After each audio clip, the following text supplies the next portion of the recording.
of damage.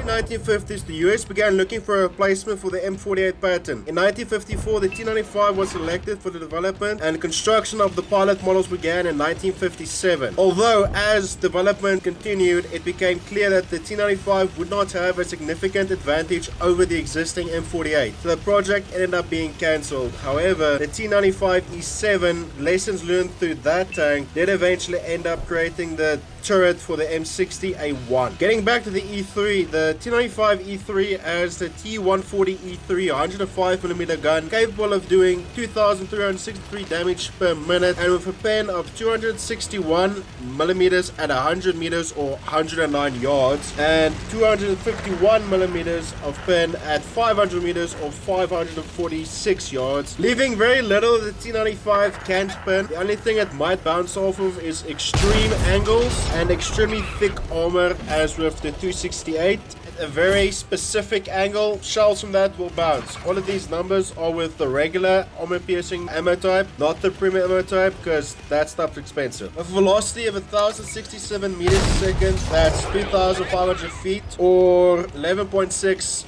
American football fields a second. The drawback about the E3, besides the size and speed, is it only carries 42 shells. Now that sounds like a lot, but if you get in one of those games where you and a few friendlies are defending a flank and the entire enemy team comes and rushes that direction, those shells go away so fast. Like, it is... If it lasts 5 minutes of constant fire, that's a lot. It's powered by a Continental AOI 1195-5 engine, producing 560 horsepower, propelling this 40-ton tank to over 56 kilometers an hour or 43 miles an hour. Side note, the speed can be increased with equipment slots, but not by much. The E3 has 2,000 hit points and its armor isn't the thickest, but it's got a lot of steep angles on the hull and the turret, so if you can get hold down and angle the turret slightly to what you're shooting at, you will bounce rounds, but not premium and not the super high penetrators from some of the big guns, and especially the big gun premium rounds. Those will go right through regardless. Or you might get lucky and you might bounce them off the turret, but